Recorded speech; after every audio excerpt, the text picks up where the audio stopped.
माता सुदीक्षा सविंदर हरदेव जी महाराज की जय।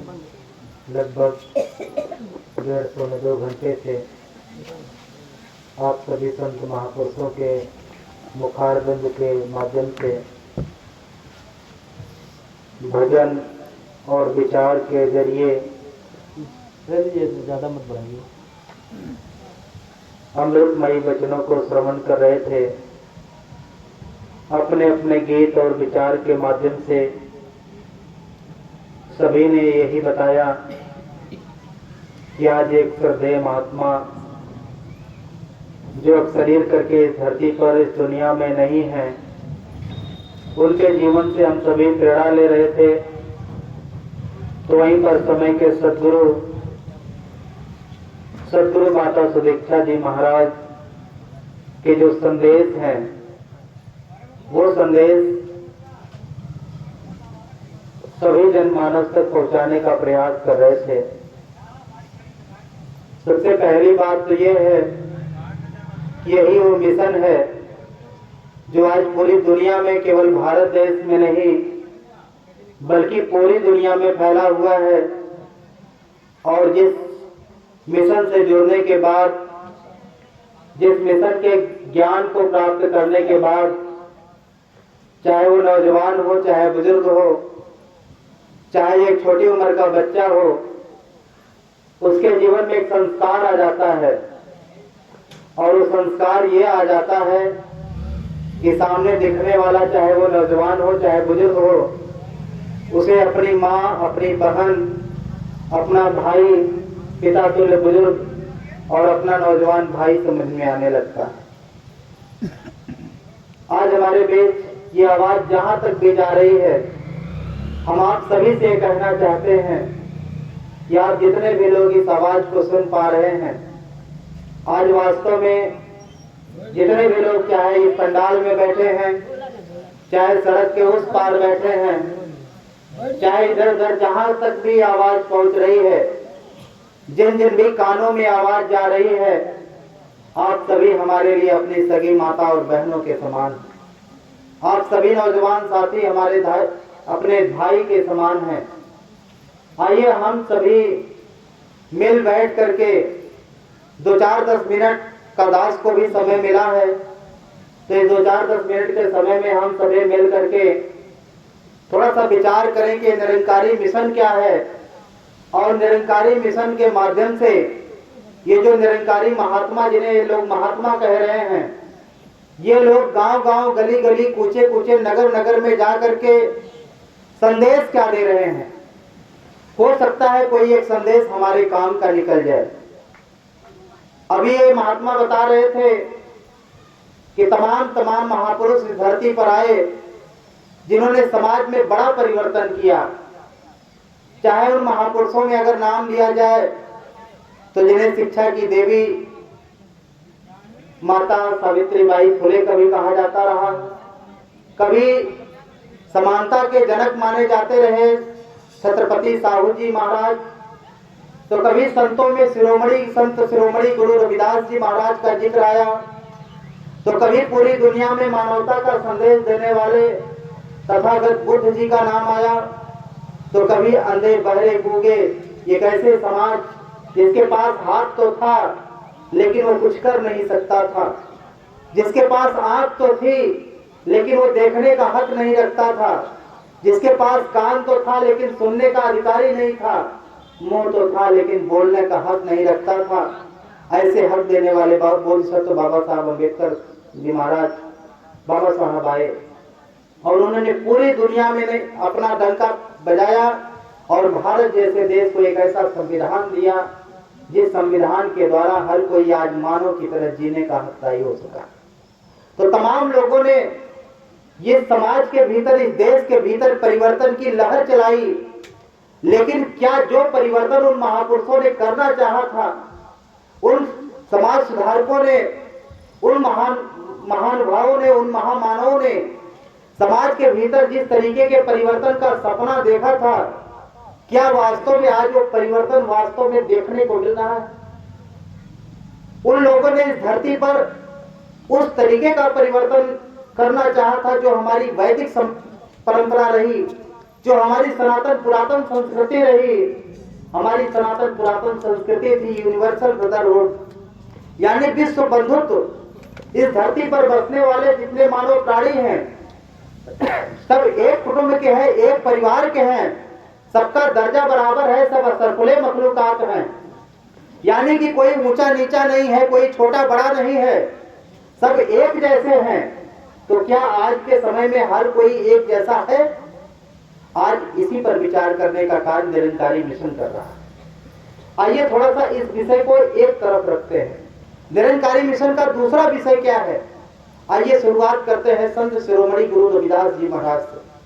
संत शिरोमणि गुरु रविदास जी महाराज काशी के पंडितों को उन्होंने ललकारते हुए बताया था, अपने बीजक में उन्होंने लिखा था कि व्यापक ब्रह्म शून्य आकाशा, यानी ये जो धरती है, ये जो आकाश है, जो सूरज है, चांद है, सितारे है, पूरी की पूरी दुनिया, पूरा का पूरा ब्रह्मांड जो आपको दिखाई दे रहा है, जिसे आप महसूस कर रहे हो, जो आप देख सकते हो, ये सब कुछ बनाने वाला कौन है?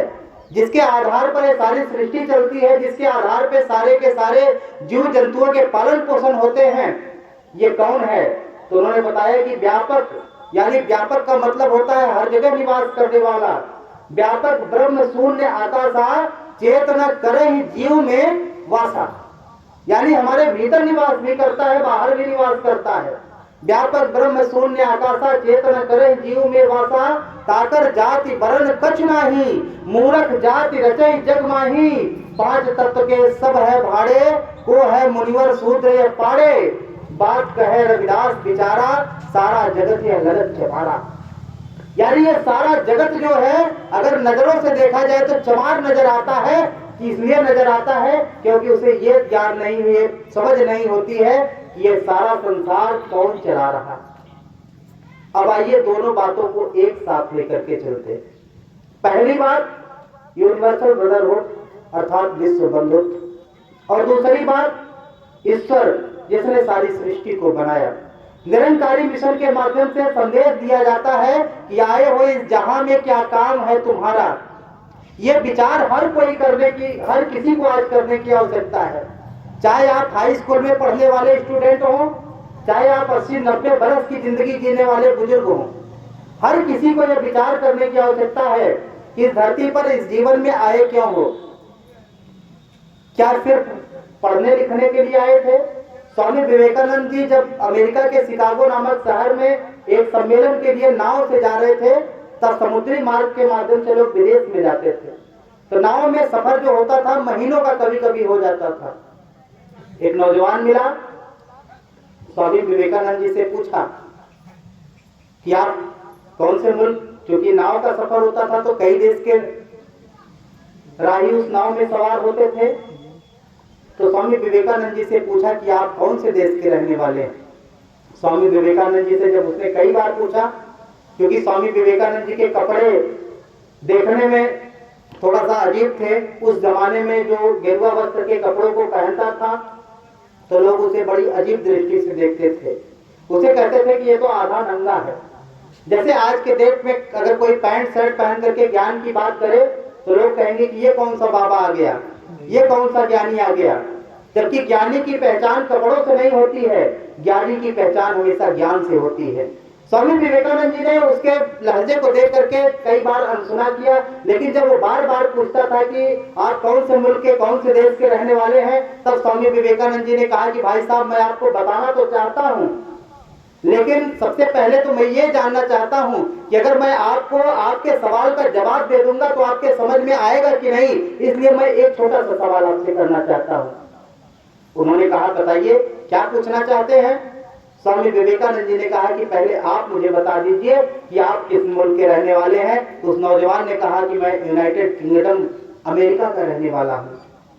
उन्होंने कहा अच्छा जी, आप अमेरिका के रहने वाले, संयुक्त राष्ट्र संघ अमेरिका के रहने वाले हैं, अच्छा कब से? उन्होंने कहा कि लगभग जब से मैं पैदा हुआ हूँ। स्वामी विवेकानंद जी ने अगला सवाल किया कि आपको पैदा हुए कितना समय हुआ।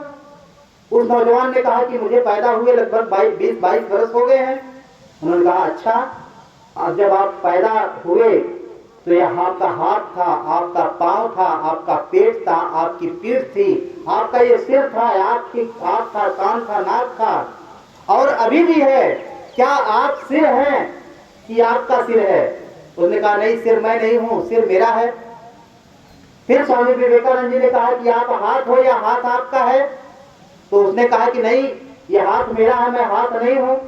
उन्होंने कहा फिर इसका मतलब शरीर आपकी पैदा हुई, आप पैदा नहीं हुए। आप किस मुल्क के रहने वाले हैं शायद आपको पता नहीं। जो आप नहीं समझ पा रहे हो, मैं उसी मुल्क का मूल निवासी हूं। फिर स्वामी विवेकानंद जी ने उससे पूछा कि अच्छा एक बात बताओ, कहां जा रहे हो? उसने बताया कि मैं अमेरिका वापस भारत में टहलने आया था, अमेरिका जा रहा हूं। तो स्वामी विवेकानंद जी ने पूछा कि अमेरिका जाके क्या करोगे? उसने कहा पढ़ाई करूंगा, पढ़ाई अभी कुछ अधूरी है, पढ़ाई पूरी कर लूंगा। तो फिर स्वामी विवेकानंद जी ने कहा कि अच्छा, पढ़ाई करने के बाद जब पूरी हो जाएगी तब क्या करोगे? तो उसने कहा पढ़ाई पूरी कर लूंगा तो फिर शादी करूंगा। उन्होंने कहा अच्छा, शादी करने के बाद फिर क्या करोगे? तो उसने कहा शादी करेंगे तो फिर बच्चे पैदा होंगे। उन्होंने कहा अच्छा ठीक है, तो फिर बच्चे पैदा होंगे तो फिर क्या करोगे? और उसे सवाल बड़ा अजीब लग रहा था। इस तरीके से सवाल कोई पागल कर सकता है। थोड़ा गुस्से में हुआ, उसको गुस्सा भी आया, नाक चढ़ा के बोला कि अरे जब बच्चे पैदा होंगे तो उनको भी पढ़ाई लिखाएंगे, उनकी भी शादी विवाह करेंगे, उनके भी बच्चे होंगे। उन्होंने कहा अच्छा फिर क्या होगा?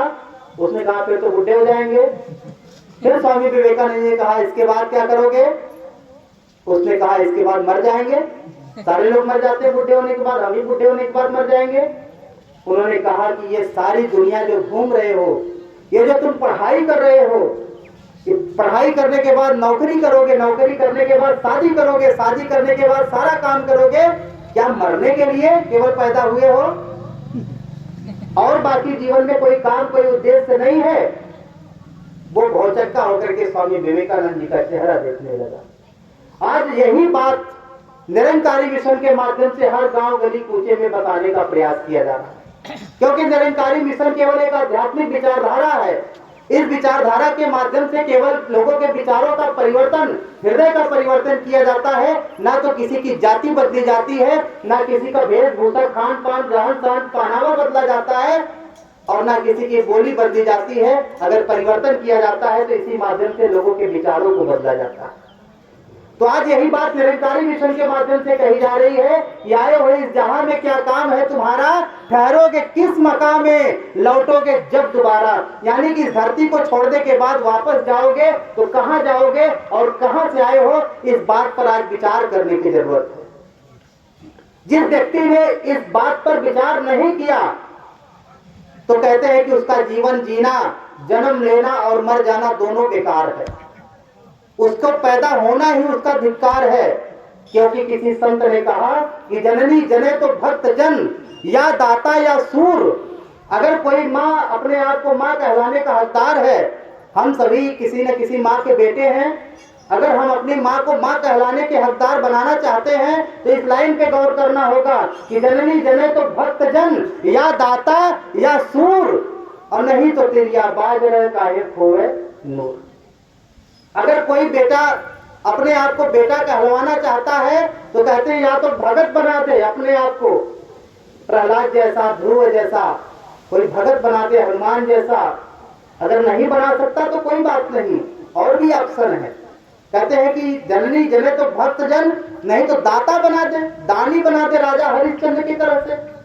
अगर वो भी नहीं बना सकता तो कहते हैं कि जननी जने तो भक्त जन, या दाता या तो सूर, या तो कोई सूरवीर पैदा कर दे, या कोई विद्वान पैदा कर दे, कोई डॉक्टर अंबेडकर पैदा कर दे, या कोई बुद्ध पैदा कर दे, या कोई सावित्रीबाई फुले जैसी बेटी पैदा कर दे। अगर इस तरीके की बेटी, इस तरीके का बेटा नहीं पैदा होता है तो कहते हैं कि इससे बढ़िया तो पैदा नहीं हुआ होता, कम से कम उसकी माता का कुछ बना रहा होता। इसलिए कहते हैं कि यह भगत का जीवन जीना अगर सबसे आसान धरती पर है तो इसके लिए किसी उम्र की सीमा की बाउंडेशन बाध्यता नहीं होती। इसलिए आइए साथ संगत, निरंकारी मिशन जो कहता है कि ये जो आए हो इस जहां में क्या काम है तुम्हारा, ठहरोगे किस मकाम में, लौटोगे जब दोबारा। कहते हैं कि आए हो इस जहां में है लक्ष्य प्रभु पाना, ईश्वर को पाना, और सद्गुरु से ब्रह्म पाकर है ब्रह्म में समाना। जितने भी संत महात्मा रहे, संत कबीर जी ने भी कहा कि सद्गुरु की महिमा अनंत, अनंत किया उपकार, लोचन अनंत उघाड़ियां अनंत दिखावन हार। यानी कि सद्गुरु जब अपनी कृपा से किसी की ढकी हुई आंख को उघाड़ता है, खोलता है, तो उसे अल्लाह आलमुल गैब यानी ईश्वर का, परमात्मा का, खुदा का दीदार होता है। और इस पूरी दुनिया में, इस धरती पर निरंकारी मिशन के माध्यम से सद्गुरु माता सुदीक्षा जी महाराज की बड़ी असीम कृपा से बिल्कुल मुफ्त में भगवान के दर्शन कराए जाते हैं। यह बात सुनने में अजीब लग सकता है, लेकिन आजमाने में कोई पैसा नहीं लगता। कोई भी आजमा सकता है, चाहे वो छोटी उम्र का हो, चाहे बड़ी उम्र का हो, चाहे कम पढ़ा लिखा हो, चाहे ज्यादा पढ़ा लिखा हो, चाहे वो अमीर घर का हो, चाहे गरीब घर का हो, चाहे वो छोटी बिरादरी का हो, चाहे बड़ी बिरादरी का हो, चाहे हिंदू धर्म का हो, चाहे इस्लाम का हो, हर कोई इस बात के लिए आजाद है। आइए साथ संगत, आज हम सभी एक महात्मा के प्रेरणा, जीवन से प्रेरणा लेने के लिए एकत्रित हुए। दास को एक बार की एक कहानी याद आती है। एक बार एक राजा जंगल में शिकार खेलने के लिए निकला, और जब वो राजा जंगल में शिकार खेलने के लिए निकला तो यही जून जुलाई अगस्त का महीना था, और इस महीने में शाम हो गई थी, और वो जंगल में शिकार खेलने के लिए अपने घोड़े पर सवार हुआ और कुछ आगे चला गया। जब थोड़ी दूर आगे जाता है तो देखता है कि उसको एक हिरन दिखाई देता है। उसने सोचा कि चलो हिरन का शिकार कर लेते हैं। हिरन के पीछे अपने घोड़े को दौड़ाया, लेकिन हिरन कभी दिखाई देता, कभी छुप जाता। थोड़ी दूर और आगे गया, जंगल और ज्यादा घना था, जंगल के एकदम मध्य चला गया, बीचों बीच चला गया। तब तक एकाएक बादल घेर लेते हैं, बरसात का समय आने लगता है, शाम का समय हो गया था। उस हिरन का पीछा करते करते बेचारा घोड़ा भी थक गया था, राजा को भी भूख प्यास लगी थी, लेकिन करे तो क्या करे।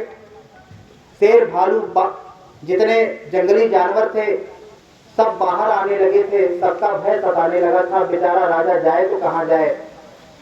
थोड़ी दूर तक और आगे जाता है तो सोचता है कि अब करूं तो क्या करूं, राज्य की सीमा से बाहर चला आया था, बेचारा जाए तो कहां जाए।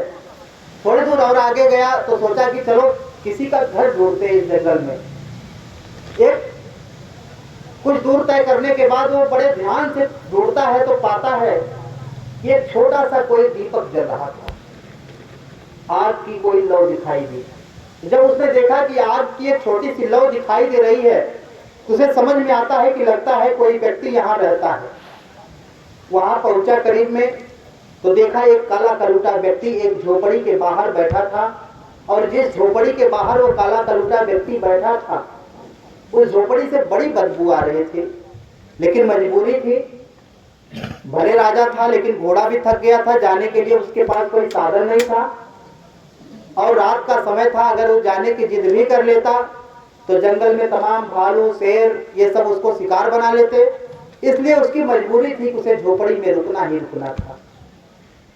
जा करके उस काले कलूटे व्यक्ति से कहता है, भाई साहब मेरा घर बहुत दूर है, अगर आप मुझे अपनी झोपड़ी में रहने के लिए कुछ वक्त दे देते, रात बिताने के लिए थोड़ा समय दे देते तो आपकी बड़ी महान कृपा होती। मैं सुबह जैसे हुई सुबह होगी मैं अपने घर वापस चला जाऊंगा। वो काला कलूटा व्यक्ति कहता है कि तुम हो कौन, अपना परिचय दो। तो राजा कहता है मैं फला देश का राजा हूं, मैं कोई ऐसा वैसा व्यक्ति नहीं हूं, सीधा साधा हूं, मेरा चरित्र बहुत अच्छा है, मैं राजा हूं। उस काले कलूटे आदमी ने कहा तुम्हारे जैसे बहुत राजा थे। राजन, अगर हो सकता है तुम राजा हो, तुम्हारे जैसे बहुत राजा आते हैं। अगर मैं मेरी जरा झोपड़ी देख लो, इस झोपड़ी में रहने के लिए अगर किसी को कह देता हूं तो सुबह में झोपड़ी खाली करने से इनकार कर देता है। राजा जरा झोपड़ी की तरफ देखता है तो देखता है उसमें जो बदबू आ रही थी वो मल मूत्रों से बदबू आ रही थी, उसमें से खून बह रहे थे, मांस के लोथड़े उसमें बिखेरे पड़े गए थे। रहना था, मजबूरी थी, रात का समय था। उसने कहा कि आप लाओ, अगर किसी जगह साइन करना है तो मैं साइन कर दूंगा, सुबह जैसे ही होगी मैं झोपड़ी खाली करके चला जाऊंगा। उसने कहा चलो ठीक है, अगर बार बार ये कह रहे हो तो कोई बात नहीं, रह सकते हो। वो राजा उस झोपड़ी में रात बिताने के लिए घुसता है, रात भर रहता है, और जैसे सुबह होती है वह काला कलूटा आदमी जाके राजा को जगाता है और कहता है राजन समय हो गई है, जरा इस झोपड़ी को खाली कर दो, अब किसी और के आने का हो सकता है, वक्त आ गया हो। वह राजा, जैसा कि उस काले कलूटे व्यक्ति ने कहा था कि जो लोग रात भर झोपड़ी में रह जाते हैं वो झोपड़ी खाली नहीं करते हैं, वो राजा भी झोपड़ी खाली करने से मना कर देता है। यह केवल कहानी नहीं है, यह कहानी एक बात को समझने के लिए दास ने आपके बीच में रखी। ये जो झोपड़ी की बात हो रही थी, ये झोपड़ी हमारी आपकी शरीर है, हमारा आपका तन है। ये जो सुंदरता दिखाई देती है ना, केवल थोड़ी सी कभी एक्सीडेंट में चमड़ी छिल जाती है। दास तो मेडिकल प्रोफेशन से जुड़ा है, लखनऊ प्रदेश के सबसे बड़े मेडिकल कॉलेज के पास में रह करके सेवा करने का अवसर मिला। जब कभी ट्रामा सेंटर में एक्सीडेंटल केस उत्तर प्रदेश से कभी आते थे तो हम लोग सिलाई करते थे, कभी आते बाहर आ जाती थी उसको भर करके पैक करते थे, कभी कभी गले को सिलना पड़ता था, कभी जीभ कट करके एक तरफ लटक गई होती थी, ये स्थिति होती थी। तो ये जो खूबसूरती दिखाई देती है, अगर कभी चमड़ी छिल जाए तो खूबसूरती का कोई पता नहीं चले। तो यही वो झोपड़ी है, जिस झोपड़ी के भीतर अगर कभी आप गैस्ट्रो डिपार्टमेंट में जाओगे तो पता चलेगा कि ये जो पेट है ना, इसमें किसी जगह पर मल भरा हुआ है, कहीं पे पित्त भरा हुआ है, तो कहीं पर पेशाब भरी हुई है, कहीं कोई गंदगी है। यहाँ तक कि हम जो मुंह में खाते हैं केवल खाते हुए अच्छा लगता है, लेकिन मुंह से बाहर अगर निकल जाए तो क्या उसे कोई दूसरा उठा करके खा सकता है क्या? यही नाक है, इसी नाक से अगर थोड़ा सा कुछ बाहर आ जाए तो कितना देखने में बेकार लगता है। यही वो झोपड़ी है जिस झोपड़ी में हम निवास करते हैं। इसी झोपड़ी में हम निवास करते हैं और इसी झोपड़ी पे गुमान करते हैं। निरंकारी मिशन में आने के बाद सबसे पहले ये कहा जाता है, ये तन और तन को संचालित करने वाला मन, और दुनिया में जो कुछ भी हमारे पास है, जो कुछ भी है वो धन में आता है, ये सब हमारा नहीं है। हमें केवल इसकी एक सेवादारी करने के लिए, एक ड्यूटी करने के लिए, इसकी रखवाली करने के लिए, इसको बेहतर बनाने के लिए रखा गया है, ड्यूटी मिली है, सेवा मिली है, हम सिर्फ इसकी सेवा कर रहे हैं। ये हमारा नहीं है, ये परमात्मा ने दिया है। और इसी को लेकर के आज पूरी दुनिया परेशान है। किसी के पास मोटरसाइकिल है तो आज मोटरसाइकिल से नहीं चलना चाहता है, फोर व्हीलर से चलता है। अगर फोर व्हीलर है तो लग्जरी हो जाए, लग्जरी है तो फिर वो हवाई जहाज से चलने के लिए सोचता है। उसके पास वक्त की कमी है, लेकिन आज समय का सदगुरु जब ब्रह्म ज्ञान दे देता है तो फिर ये बात समझ में आ जाती है, ये दुनिया को बनाने वाला मालिक तो मेरे अंग संग है। तब जीवन की भाग दौड़ समाप्त हो जाती है। तो ये निरंकारी मिशन का जो समय होता है ये बड़ी मर्यादा का होता है। कहने के लिए बहुत सारी बातें होती है, लेकिन सारी बातों को हम कह नहीं सकते क्योंकि बड़े कम समय में कहना होता है। बहुत सारी बातें छूट जाती है। तो दोस्तों आप सबके चरणों में निवेदन करेगा, जितने भी माताएं बहनें, जितने भी भाई, जितने भी पिता तुल्य बुजुर्ग इस बात को सुन रहे हैं, आपके ही बगल में सुजावलपुर में प्रत्येक रविवार को 12 बजे से 2 बजे तक संगत होती है। 12 बजे शुरू होती है और 2 बजे खत्म हो जाती है। आइए कभी बैठ करके चर्चा करते हैं कि निरंकारी मिशन क्या है। यह किसी जाति, धर्म, मजहब, पंथ को परिवर्तित नहीं करता है, सिर्फ विचारधारा को परिवर्तन करने का काम करता है। जिस किसी को भी आप मानते हैं, चाहे आप राम को मानते हो, कृष्ण को मानते हो, गुरु नानक को मानते हो, श्रीमद् भागवत गीता को पढ़ने वाले हो, कुरान शरीफ को मानने वाले हो, पढ़ने वाले हो, हर किसी भी ग्रंथ से निरंकारी मिशन के ज्ञान को मिलाएंगे तो सबसे पहली बात ये पाएंगे कि जिस दुनिया को संचालित करने वाला परमात्मा है, इस परमात्मा का दर्शन कराया जाता है। और दर्शन कराने के बाद ये बताया जाता है कि चाहे वो हिंदू हो, चाहे मुसलमान हो, चाहे सिख हो, चाहे ईसाई हो, चाहे छोटी बिरादरी का हो, चाहे बड़ी बिरादरी का हो, सबके भीतर एक प्रभु परमात्मा निवास करने वाला है। सब अपना है, कोई बेगाना नहीं है। हर किसी से प्यार करके यूनिवर्सल ब्रदरहुड अर्थात विश्व बंधुत्व की भावना को विकसित करना, आइए 10 और अधिक शब्दों का सहारा न लेते हुए आज हम सभी जिस परिवार में आए हैं, ये महात्मा ने जो बुलाया है, दास ने जब देखा था तो उस समय इतना यकीन नहीं हो रहा था, लेकिन कार्यक्रम जब सुंदर लगता है तो इस बात की एक पहचान होती है कि आयोजक महात्मा की श्रद्धा बहुत अच्छी है। कार्यक्रम की सुंदरता के पीछे आयोजक की श्रद्धा मायने रखती है। तो आज ये बात साबित हो गई कि जिन्होंने आपको बुलाया है उन्होंने बड़ी श्रद्धा के साथ बुलाया। तो हम आप सभी उसे आशीर्वाद या वरदान तो दे नहीं सकते, ये तो पावर अपने पास नहीं है, लेकिन आशीर्वाद ही नहीं बल्कि दुनिया की सारी खान पैदा करने वाला निराकार जिसने सारी सृष्टि को बनाया है, ये हमारे आपके अंगसंग है। इसका एहसास हम आप सभी करते हैं, इसका दर्शन करते हैं। तो आइए इसके साथ नाता जोड़े और नाता जोड़ करके इस प्रभु परमपिता परमात्मा के चरणों में प्रार्थना करें, सद्गुरु से विनती करें कि महात्मा जिन्होंने इस कार्यक्रम का आयोजन किया है, इनका पूरा परिवार, पूरा ये गांव पास पड़ोस सबसे पहले तो ब्रह्मज्ञानी हो जाए। इस ब्रह्म ज्ञान को जानकर देखकर साक्षी साथ तन मन धन के सारे सुख जो भी जिसके भी मन में हो, ये सारे सुख उसके जीवन में सुलभ हो जाए और वो सत्संग सेवा सिमरन करते हुए सारे संसार का भला करते चले जाए। सत्संग जी प्यार से कहिए